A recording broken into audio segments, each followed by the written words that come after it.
36. The recasting in Jackie's POV.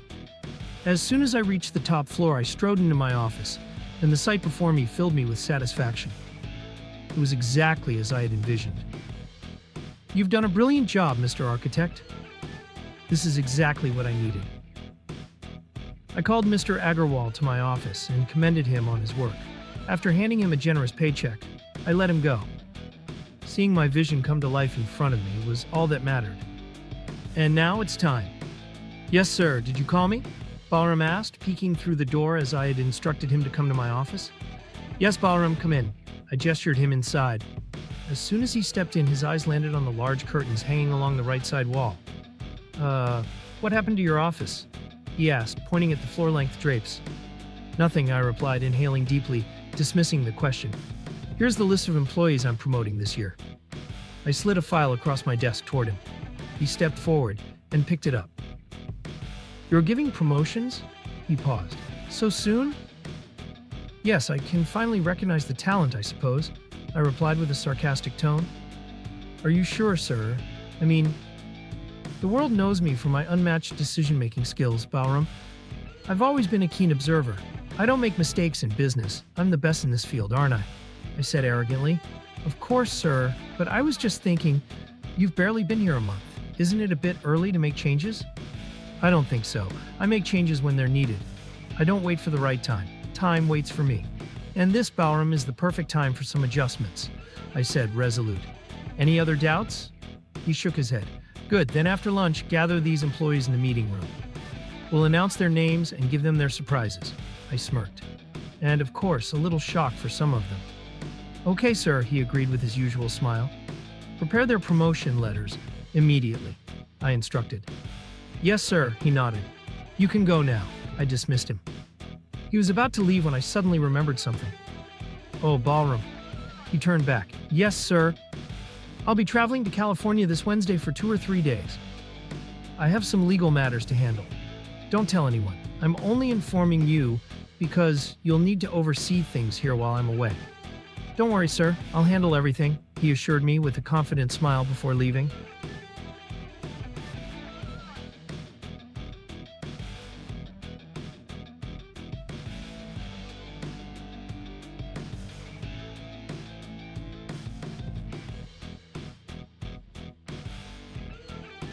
Lavanya's POV. My eyes widened the moment Rui showed me her phone screen as we settled at a table in the canteen during lunch. I had just dropped off Mr. Dawson's lunch with the office servant and was about to eat when Ruhi thrust her phone at me. I grabbed it and scrolled down, scanning the messages. There were dozens of pictures from the trip, shared by our colleagues, but among them were a few photos of me and Mr. Dawson, images that had caught everyone's attention. And those pictures left me utterly shocked. When did they take these? One of the pictures showed Mr. Dawson and me standing in front of the Taj Mahal. His hands rested on my shoulders and we were looking at each other intensely. Another picture captured the moment he had grabbed my wrist to stop me as I was walking away from him. I scrolled through the comments beneath the pictures. Ooh la la, look at the lovebirds. Here comes the modern Mumtaz and Shah Jahan. Wow, how romantic. Indian Mumtaz, American Shah Jahan. Nice snaps. Love is in the air. Whoa, too much love. My eyes are melting. My heart pounded as I read each comment. They were being so casual, as if their words didn't have the power to ruin someone's reputation. How can people be so thoughtless? I was still holding the phone when another comment popped up. Hey, someone upload a pic of the boss and boss's boss fighting. I frowned. Fighting? Another reply followed. Oh, XT the way they were arguing over Lavanya. Anxiety clawed at my chest. Someone else added, yeah, that was a scene, man. The way the boss was carrying her and then shouting at everyone, lol. Mr. Dawson shouted. Why? What exactly happened? I need to ask him. Another comment appeared. And don't forget the way the boss almost killed that street guy. It looked like Iron Man holding a toy. Roffle. As the comments continued, describing the trip and the incidents I had no memory of, a wave of unease settled over me. Lavi? Ruhi's voice pulled me back. She sounded concerned. Are you okay? I looked up at her, still shaken. What is all this? She frowned. You're asking me? You tell me, what is all this? What do you mean? I set her phone down on the table. Come on, Lavi, stop avoiding it. Anyone can see it. You need to be honest with yourself. You have no choice now. I don't know what you're talking about. I avoided her gaze. Ruhi leaned in slightly, lowering her voice. I'm talking about you, Virat sir, and Mr. Dawson. What about them? Don't play dumb. That day, when I asked about Virat sir, you kept talking about Mr. Dawson. What was that? I just misunderstood your question. Really? She huffed, clearly frustrated. Lavi, at least don't lie to yourself. I know something is going on in your mind that you're not telling me or anyone else, and I'm just saying, by hiding the truth, you're playing with two lives, and it's going to come back to haunt you. Her words made my stomach drop. What does she mean? What? I furrowed my brows at her. Ruhi sighed, as if trying to compose herself. Then she finally asked, Are you developing feelings for Mr. Dawson? I froze, my mouth slightly open. Then she continued, Look, I haven't spoken about this to anyone. I know you're Virat sir's girlfriend, but you don't seem to realize that your closeness with Mr. Dawson is affecting him. A lot, actually. She glanced off into the distance as if lost in thought. My chest tightened. How does she know about this ridiculous infatuation I have for Mr. Dawson? Virat sir has been quite disturbed since that day. Ruhi's voice pulled me back to reality. I frowned. What? Why? I asked, feeling lost. Because he's jealous. Can't you see that? But I haven't done anything to make him feel that way. I defended myself honestly, ignoring her sharp gaze. I know. She paused. You're doing it unintentionally, Lavi, but I think Mr. Dawson is doing it on purpose. I blinked at her in surprise. What are you trying to say? She took a deep breath before responding. I think Mr. Dawson has feelings for you. My eyes widened. What? That's impossible. Are you insane, Ruhi? I chided. Do you even hear what you're saying? I said I was just guessing. Oh, then your guess is nonsense. I snapped, growing frustrated. Sure, he flirts, but he's not some hopeless romantic. He's American and I'm Indian. He has thousands of women around him. Why on earth would he develop feelings for me? What a ridiculous thought. Look, she continued patiently. I'm not certain, but think about it. The way he protects you, the way he fights with Virat sir, the way he nearly killed those boys who were harassing you. Don't you see the signs? I stared at her stunned. These are clear indications, Lavi. Can't you see them? I can't believe this, I said, shaking my head in disbelief. Why are you being so judgmental? Judgmental? I've told you already. He's new to India. He doesn't understand our culture, what's considered right or wrong here. He feels lonely, he misses his family, and I'm just being friendly. He's our guest, and I'm being a good host, nothing more. I don't understand why everyone is blowing this out of proportion and making assumptions about me.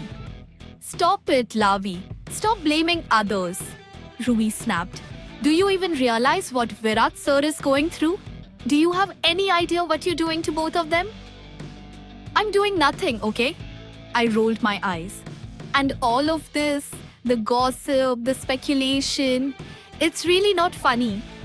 I gestured towards her phone screen. You think I did this? She asked through gritted teeth.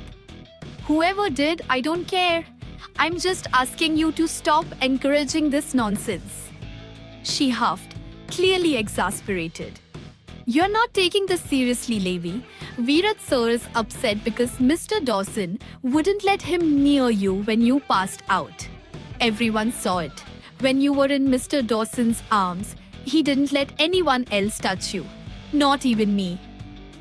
I swallowed hard, my throat tightening. After a long pause, I finally spoke. My voice, barely above a whisper. That wasn't my fault.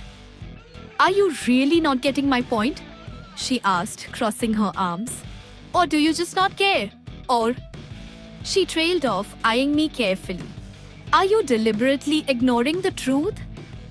I opened my mouth to argue, but she didn't stop. Or, she continued in a measured tone, are you starting to have second thoughts about Virat sir? I stared at her, my breath hitching. Her words hit me like a sudden, unexpected gust of wind, knocking me off balance, answering questions I hadn't even dared to ask myself. I looked down, my mind spinning. That can't be true. I have always liked Virat sir. He's too good for anyone. I can't even imagine hurting him. No. I shook my head, convincing myself that everything would be fine. Look, I don't know about others, but I am absolutely sure that Virat sir is my present. And one day, he will be my future. There is no one else between us. It's just him and me, I stated firmly. I hope so, Ruhi replied with an unreadable expression. She took a deep breath and glanced at her phone. By the way, you should go talk to Virat sir. He's in the group too. As soon as she said that, a wave of guilt washed over me. I suddenly wanted to disappear. How am I supposed to face him after reading all this? What? Do you find it difficult to talk to him? Ruhi's question pulled me back to reality. Huh? If you really love him, then facing him shouldn't be difficult, she pointed out. Her words felt like tiny arrows piercing through my heart. Yeah, I was just going, I stammered, before quickly standing up and making my way to Virat sir's office. When I reached his office, I knocked hesitantly. Come in, his voice called from inside. I stepped in. Good afternoon, sir, I greeted, and he looked up from the file he had been focused on. Lavanya?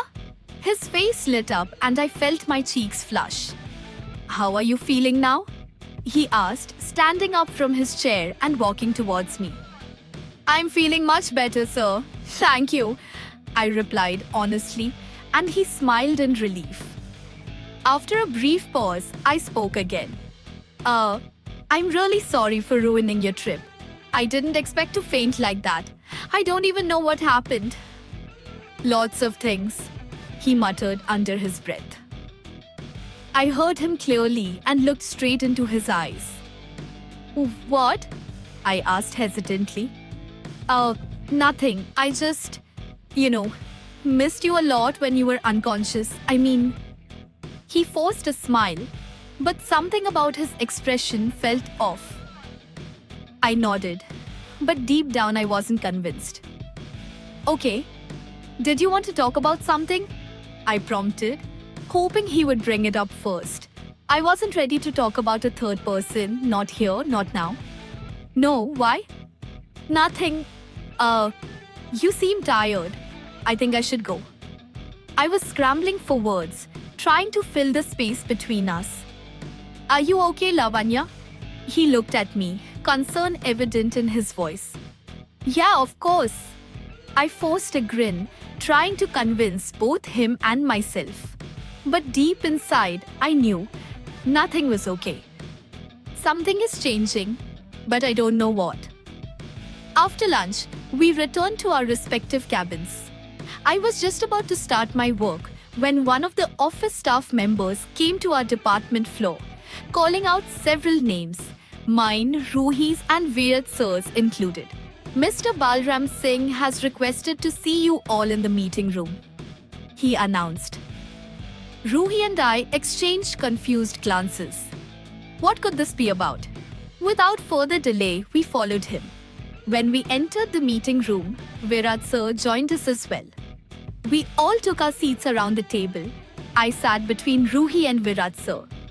Balram sir stood at the end of the table, a bright grin on his face. Ruhi and I smiled back awkwardly. "What's going on?" she whispered, leaning toward me. "I have no idea," I murmured back, just as puzzled. We both turned to look at Virat sir, silently asking him if he had any idea what was happening. In response, he simply shrugged, pressing his lips into a thin line. After a few minutes of silence, once everyone had settled in their seats, Mr. Dawson strode into the room. His sudden entrance made everyone sit up straight in attention. "Good afternoon, sir," we all greeted in unison. He gave a brief nod as he reached his chair at the head of the table, standing next to Balram. "Do you know why you're here?" he asked, scanning the room. When we all shook our heads, he smirked. Virat sir, however, kept his eyes fixed on the water glass in front of him, deliberately avoiding Mr. Dawson's gaze. "You're here because you deserve better," Mr. Dawson declared. We furrowed our brows, exchanging puzzled glances. "All of you are getting promoted this month," he continued. Our eyes widened in shock. "Yes, you are the lucky ones receiving promotions this year," he smirked. And while the others looked thrilled, Virat sir and I remained confused. "Promotion? We've sent you emails with the terms and conditions. Don't skip reading them. I know some of you have a habit of doing that," he added, giving a pointed look. The room filled with chuckles. "And now, we'll announce your new positions," he said, turning to Balram. With a nod from Mr. Dawson, Balram sir stepped forward, holding a paper in his hands. Mr. Dawson took his seat, leaning back casually and rocking his chair slightly, looking entirely unbothered.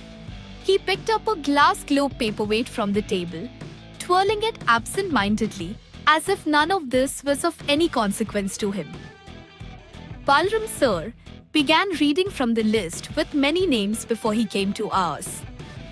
Mr. Virat Oberoi, the manager of the service department, is now being promoted to manager of the advertising and marketing department. Virat sir's head jerked up in shock. He looked straight at Mr. Dawson, who remained relaxed in his chair, still toying with the paperweight, a slight pout playing on his lips as if he was enjoying the moment. Balram continued. "Miss Ruhi Jha is being promoted from executive in the service department to personal assistant to the new manager in the advertising department." Ruhi and I both turned to stare at each other in disbelief. Her jaw nearly hit the table. She looked between Virat sir and me, her expression a mixture of excitement and confusion. Happiness radiated from her, but even she seemed to find this unexpected. Something about all this felt off. Now, only my name was left. I braced myself, expecting something even more surprising. Balram sir took a deep breath before announcing, and last but not least, Miss Lavanya Verma. My heart pounded in anticipation. My palms grew clammy, and I unconsciously pressed my elbows together on the table as if in silent prayer. Is being promoted from executive in the service department to personal secretary to the CEO. The moment he finished speaking, my jaw dropped. My right elbow slipped from the table. I turned to Mr. Dawson, my eyes wide with shock. He was staring straight at me with that all too familiar smirk. I could feel the weight of the entire room's gaze, some filled with jealousy, some with surprise, some in complete disbelief, and a few with barely concealed sympathy. For a few moments there was nothing but silence. No, This is not happening. This can't happen. This will only make things more complicated. What am I going to do? Now, you may all return to work. From tomorrow, you will begin your new roles, Mr. Dawson announced. No, I can't let this happen. I quickly interrupted. Excuse me, sir, but I can't accept this position. A collective gasp filled the room. Mr. Dawson gave me a blank expression while hushed murmurs broke out among my colleagues. Silence. Mr. Dawson's cold voice echoed, instantly shutting everyone up. He turned to me with a serious expression. And why is that, Miss Lavanya? Because I can't be around you all day. It's already too hard to control my feelings as it is. Well, I hesitated, my mind scrambling for an excuse. Everyone was watching me, waiting for my answer. I don't think I'm qualified for this role. There are other employees more deserving than me. That's not for you to decide, Miss Lavanya, he reminded me. I blinked, trying to think of another way out. Oh, how could I forget about that? Oh, but I've already submitted my resignation letter, sir. It's almost been a month now. I should be leaving this office in a week. The moment the words left my mouth, regret hit me like a wave. Shit, why did I say that? What? Mr. Dawson and Virat sir both frowned at me, their voices overlapping. They briefly exchanged glances. Yeah, I couldn't leave earlier because of the 1 month notice period, I stammered, looking at both of them nervously. Mr. Dawson clenched his jaw, visibly irritated, while Virat sir looked utterly shocked. Are you out of your mind, Lavya? Ruhi whispered, giving me an incredulous look. I responded with an expression that screamed, I know I'm being stupid, but I have no choice. I can't accept my promotion either, Virat sir suddenly declared, shaking his head. Mr. Dawson rolled his eyes, clearly unimpressed. But why? Balram sir asked in confusion. It's a great opportunity. I'm sorry, sir, but I don't have any experience in advertising and marketing. I've always worked in customer service, Virat sir explained. I know nothing about marketing. Balram sir began, but Mr. Dawson cut him off. You've been doing the same work since you joined D. Dawson, and you've done well. No doubt about that. But this is an opportunity to broaden your skill set and contribute to other departments. We expect you to give your best to this company, which is why we're offering you a better position with better pay and more responsibility. If that's not enough for you, you're free to leave D. Dawson anytime. There are hundreds of other employees ready to take both your current and your new position, so I suggest you think twice before making a decision. Virat sir's expression shifted as he processed Mr. Dawson's words, clearly reconsidering his stance. Fact, does anyone else have any objections to their promotion? Mr. Dawson asked, scanning the room from left to right. Everyone, including Ruhi, shook their heads. Then his eyes met mine.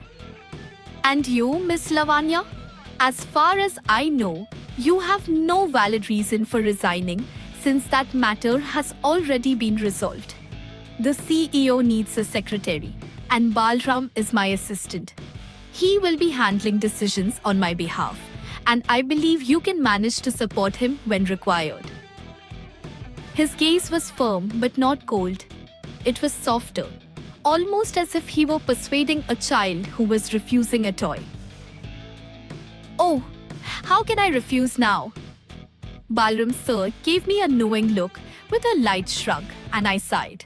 Okay.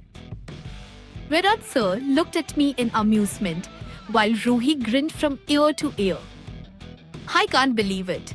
From tomorrow, I'll be the assistant manager of the marketing department, Ruhi squealed, placing both hands on her cheeks as we walked out of the meeting room. How could you accept that? Virat sir suddenly asked, shaking his head at me. We all stopped walking. Did I have a choice? I countered. How could I have said no when he asked me to be sincere to my CEO? And Balram sir was involved too. I respect him like an older brother. I think this is a once-in-a-lifetime opportunity, and she made the right decision. Ruhi chimed in, glancing at both of us. We work here to grow in our careers, don't we? And sir, this is good for your career as well. She reminded Virat sir. Well, something feels off. I can sense it, he muttered. A day ago, he hated me, and now he's promoting me to a different department just like that. I don't know what he's up to. I swallowed hard, wondering if Virat sir had figured out Mr. Dawson's plans. You're overthinking Virat sir. We all know he's a serious businessman, known for his ruthless decision making. Honestly, we're lucky we weren't demoted. Thanks to his good mood, he actually recognized our hard work. So just take the opportunity. Don't stall your career progress. Other things can be handled personally, Ruhi advised, glancing briefly at me. Virat sir gave her a light nod. For a moment, it felt like they were silently communicating about something I had no clue about. I wanted to ask, but my mind was already occupied with a different thought. Why did Mr. Dawson do this? He said he was leaving India. Maybe that's why. My inner voice offered an answer. After Virat sir finally agreed and informed Balram sir about his decision, we all returned to work.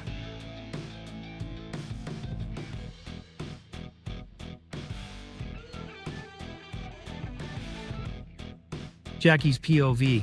I made these changes to keep Virat away from Lavanya. Now, they wouldn't be in the same department anymore. Miss Ruhi can keep him company. I chuckled at the thought. This is how I get what I want. No one will ever figure out my real intentions behind all this. Everything was going exactly as I had planned. They had no choice but to accept the offer. Dangling better opportunities in front of them to get what I wanted was one of my greatest strengths. This is me, Jackie Dawson. Sue me if you can. Now, Lavanya will always be around me, while that jackass will be occupied with his advertising work. I smirked to myself, thinking about the next day, when I would see her as my secretary. This is going to be fun.